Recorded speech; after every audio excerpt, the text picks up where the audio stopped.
Mazen Hayek, do I pronounce your name correctly? Mazen Hayek, yes. Mazen Hayek serves as an official spokesman and group director of public relations and commercial at Middle East Broadcast Corporation. Welcome. It's a pleasure and honor to have you. Thank you, Dr. Babuna. Thank you for having me. As you know, I'm in Istanbul on a family break, but I couldn't resist your invitation. So here I am talking to you and to your esteemed viewers. Thank you very much. We are in the historical state of Istanbul, right at the front of Bosphorus, actually. Absolutely. So I will have some questions for you. Please. We have a well-known TV person in the Middle East. Please tell us about yourself and what it's like to be spokesperson of MBC group, which owns 14 television stations, and what are the cons and pros of your position? Well, you're as good as your last statement, so you could. Your job is very sensitive. The importance of doing this job is to have the trust of the senior management, the access to information and to senior management, and the empowerment. These are the three things for a spokesman or spokeswoman to remain in the job. Otherwise, you could go wrong. And in most of the cases, colleagues in the press would expect me to know everything all the time about anything that is happening in the group, which is not true. I don't know everything, but I try to have access to everything. And thanks to the support, trust, and empowerment of the chairman of the group, Sheikh Walid Ibrahim, and to the CEO and to the vice chairman, I have access to senior level decision making.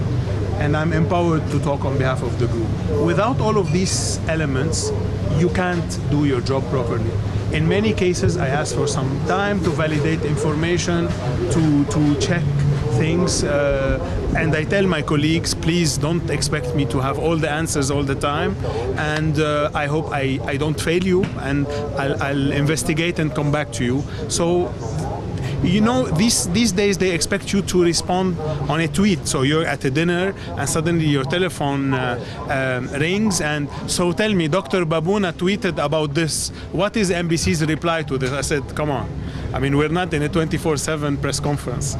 This is the challenge a bit of you getting into, you know, the hasty part or the non-prepared part. I'd like to be well rehearsed. I'd like to represent the group that has more than 2,600 employees, bright people, the largest media group in the Arab world by far. We're the leaders in the market, and that's a responsibility for me. I have to be up to it and give justice to those great team family of MBC. Yeah, that's a great responsibility, of course. Please tell us about your network. Arabia is also well known in Turkey as a respected news source. It's true. Al Arabiya News Channel and Al Hadath are our two news channel and current affairs channel. Al Arabiya is known for views, not views. News, not views. You don't watch Al Arabiya and see people shouting. There is no exaggeration. There is no distortion of the news. We never carried terrorist networks rhetoric. We even in the good days of the rise, unfortunately, of Al-Qaeda and Bin Laden, we never gave them platform. Yes. We covered the news part of what they were doing, but we were always vigilant not to give them a platform to start using us to promote their. So never show mutilated bodies, never portray them as heroes, which they're not. Yes. They're criminals, and we try to stick to the news. Away from a lot of views, a lot of analytics, and a lot of people shouting and exaggerating on the screen. Actually, we know very well your line of policy because two of my colleagues, Ms. Aylin Kocaman and Ms. Ceylan Özbek, are writing. Absolutely. Al Arabiya. They write to Arabiya, they write to Sharq al-Awsat, a leading London-based regional pan-Arab newspaper. We know them. They're well-read. They're good people. Very good news source. So what are your plans on enhancing it further for your network? On which front? Future plan for the network beyond news? Yeah. Look, the challenge today remains in content, so that you have to produce and own the best premium content, bar none. So we're the house of the best local productions, Arab Idol, Arab's Got Talent, The Voice, now X Factor, and the biggest formats. We have also Hollywood blockbusters, the best movies. We have NBC2 and NBC Max, which are the equivalent of HBO in the States, right. so free to air. So the best from Hollywood, the best from Bollywood. Obviously the large formats, I said Idol, Got Talent, The Voice, X Factor, and others. Local productions, we're very good at local production, soaps, drama, etc. Ramadan, and we're in Ramadan, so we say Ramadan Kareem to your viewers. Inshallah. Yeah. Inshallah. And add to this, so the challenge is to continue owning strong content. The other challenge is to look at technology, how technology is affecting people consuming media. The third challenge is to look at distribution avenues beyond satellite and cable to see how you can get to greater markets. Fourth is obviously commercial, how you can monetize all of this investment and still be profitable and get your revenues. Cost is also a challenge for us, so you have to make sure you're on top of cost cutting. And the basics, which are multi-platform delivery. So we're a converged media group beyond TV screen. Today viewers watch, tweet, or they're on Facebook, and they are on multi-platform. So we have, for a couple of years now, played the multi-platform, multi-touchpoint delivery game, and we do it very well. We've discovered, Dr. Banouna, in recent days, that TV is the driving source behind social media in our region. Right. And it's the bridge of the conversation between TV and social media. So if there's a big news on Arab Idol, suddenly Twitter or Facebook go really, really big. And not the other way around. So TV is the driving force. It remains the dominant source of news, information, and entertainment in the Arab world. Yeah, I agree with TV. Well, you know, you have also become instrumental in bringing Gümüş to the Middle Eastern audience. How did the series Gümüş, Aşk-ı Memnu, Aşk-ı Memnu affect people of the Middle East, and what have been your observations?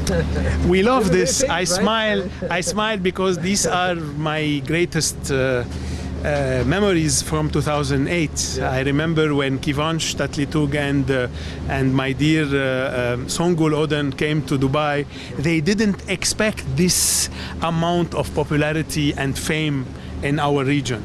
We're proud as MBC to be the ones behind bringing Turkish soaps to the Arab world and dubbing them into Arabic, into Syrian spoken Arabic. And when we started with Ashq Mamnu and Gumush and Lal Hamur, I mean, there was another one. We started 3 big ones. They were big hits. Big hits. I observed it myself, actually. I spoke with many people in Palestine, and everybody knew about this. So suddenly I remember that trip of Songul and then later on Kivanch and Aisha Valer. They came and they were stunned with the kind of popularity they had in the Arab world. Then another big moment in Ramadan 2008, we were, Songul, Aisha Valer and I were holding a press conference in Beirut in Ramadan to announce the ratings figures of Gumush. Just to tell your viewers, give them a perspective. Gumush Final in August, double up episode, in August 2008 was watched by 85 million viewers. Out of which 50 million women, which is more than half the adult female population of the Arab world. So it was really big. So when we came into the conference room with Songul, the press, our colleagues started clapping because it was big. It was. So I tell you, drama is very strong in building bridges. I know that you're interested in this. The kind of bridges we built between Turkey and the Arab world, maybe you would have needed 10 years of advertising and promotion campaign and tourism to project the beauty of Turkey the way we did through Turkish drama. Right. It was very strong, and it was evidenced by skyrocketing number of visas, tourists from the Arab world coming to Turkey. So it was really the best that Turkey could have hoped for through drama. Absolutely, yeah. Thank you very much for that also. And also, we know that your reality TV talent shows generally dominate the ratings. Yes. And Is that so also in the airport? And I'm asking you because we know that you have been in the jury of several talent shows, such as The Voice, Arab Idol, as you said, and just a little while ago, and Arab's Got Talent. Yes. I mean, I couldn't get the first part of the question, but just tell me. Is it also so in the airport, these talent shows generally dominate Yes. ratings? Talent shows are very strong in ratings. I'll tell you for a simple reason. The Arab world, Middle East, North Africa region has nearly half of its population under the age of 25. So you're talking about nearly 150 million persons under the age of 25 and 30. So this is a region that has very, very, very young population. Exactly. And talent shows are not only appealing on TV because we consider them as a platform of artistic and TV self-expression for the youth of the region. You know, these young Arabs need someone to take care of them, to create jobs for them, to give them a decent education, to give them hope, and to let them express themselves, not only by voting or by sanctioning, but by being able to be creative, and that's what these talent shows do for them. So last year, Arab Idol 2, the Palestinian who won, Mohammed Asaf, became I was going to ask you about him actually. Yeah. An exceptional hero, right? national hero in Palestine throughout the Arab world. He became an ambassador for the UN, for UNRWA. The president of the Palestinian Authority gave him a diplomatic status. He went beyond being a winner of a TV show. Right. So this is for us very, very important. Yeah. How are the recent developments in the Middle East affected the entertainment business? Look, to date, they're not affecting the entertainment business. They are affecting the news business. Since the Arab Spring, our colleagues in Arabiya and Al Hadath have been working, really we say 24/7, but a series of 24/7 ongoing for the last couple of years. It hasn't stopped. Unfortunately, the way things have turned to be in Iraq, in Libya, in Syria, now it's stable in Egypt, but it didn't look good as an outcome. And that's unfortunate for all of us because we're Arabs, we love the region, and we know that people would like to have a better tomorrow. And I don't want to get into politics, but today the horizon looks gloomy, and when you see extremist groups taking over state apparatus and threatening people, you can't be feeling good about it. This is a source of worry for all of us, I think. Right. And moderates from all walks of life need to make sure that they voice their concerns and they are vocal, and we all build a better tomorrow. Otherwise, it's going to be scary. Yeah. So of course, there is a role of show business in the cross-cultural exchange. Absolutely. So what do you think about that? And can we have your opinion? It's very important. We tend to say, for instance, for Al Arabiya, Dr. Babouna, we try and say we break news and build bridges. Right. Because at the end of the day, yes, you break news, but we're the channel that carried, Al Arabiya carried the first sit-down interview of President Obama on his first term. And we try to create these common grounds between cultures, because the alternative for this is scary. So if we don't build bridges between Arab world and Turkey, or between the Arab world and the West, or between the Arab world and Asia or India, between enlightened people, open, moderate, who believe in common grounds, Right. the alternative is bloody and scary and ugly and threatens all of us together. Right. But So- this is because of the bigotry. I mean, this is wrong mentality. It has, Absolutely, You have to be educated. absolutely. So we build common grounds. We try and give voices to everyone. What we don't accept is when a group tells you you're biased, we don't appear on your screen because you're against us. We tell them appear and voice your concerns, and they come back and tell you, no, you either change your editorial policy or we don't appear. So this is blackmail, this is not news. We don't accept it. No matter how they are strong and no matter how they are outlaw or paramilitary or you name it. We're used to this, but we believe in the common grounds between people. We're open. You come to MBC, you come to Al Arabiya, you find like-minded people.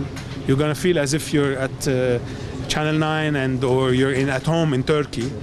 And that's part of our role, I think, in this world full of hatred, full of blood, full of criminals who are misusing religion to try and portray themselves as saviors while they are pure criminals.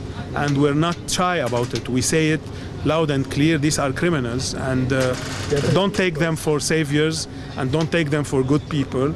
These are criminals hijacking religion and misusing religion for their own sake. So what do you think about the increasing shift to internet to watch TV productions there? And what are the implications of this trend for the future of TV and film production? Absolutely.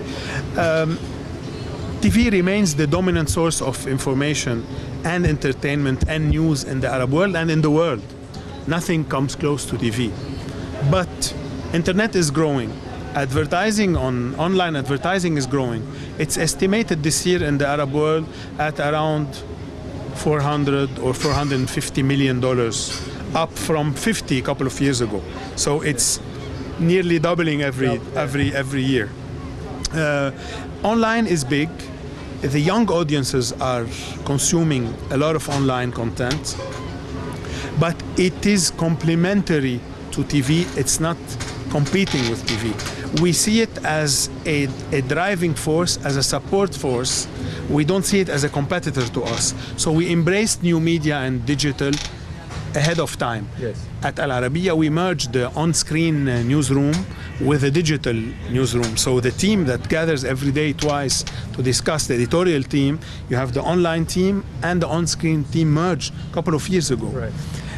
Internet is big, probably with IPTV, with broadband, with access to Wi-Fi anytime, anywhere, smart cities.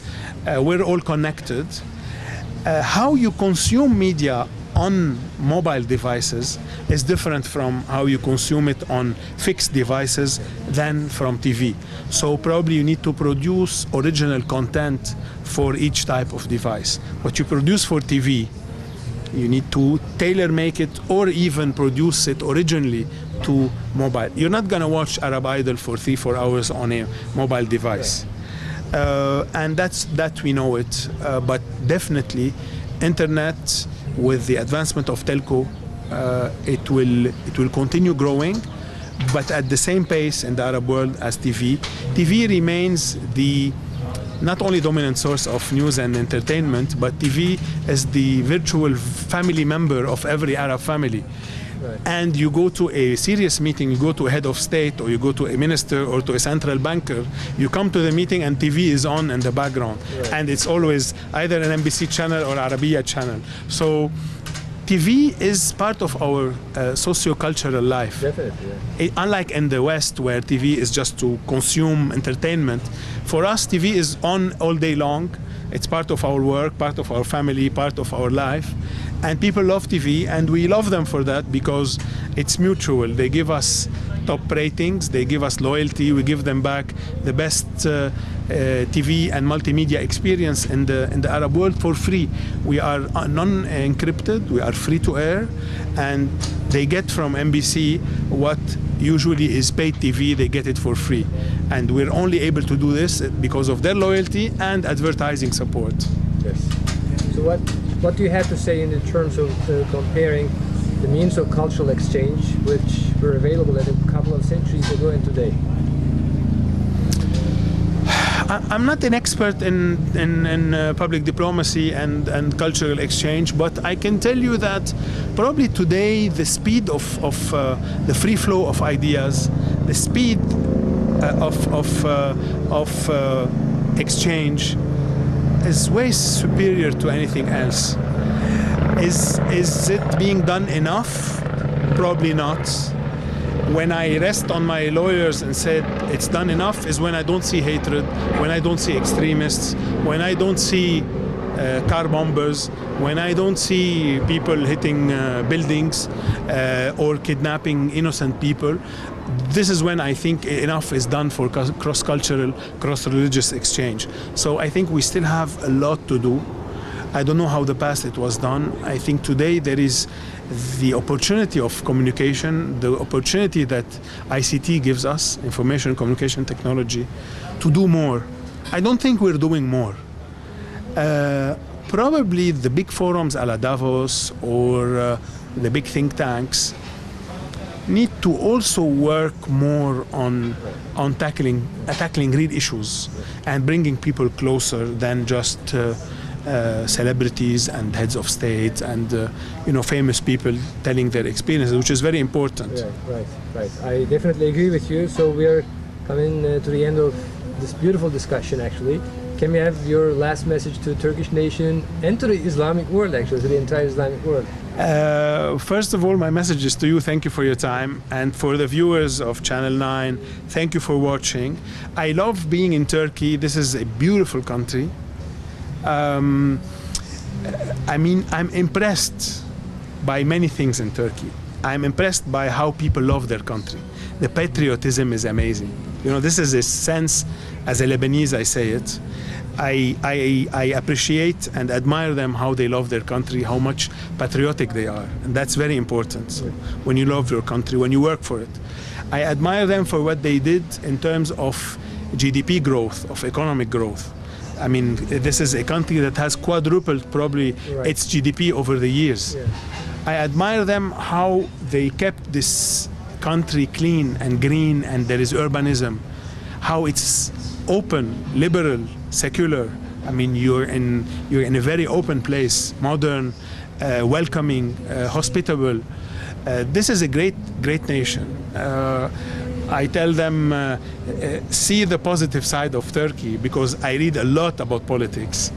I know that people are sometimes frustrated with things, others are not. I tell them, think of the bright side of Turkey. You have the stability, you have the aura, the grandeur, the big image, the strong nation. Done. And enjoy Turkey. Okay. Thank you very much. It was a great pleasure and honor for us. Thank you. Very much. Thank you.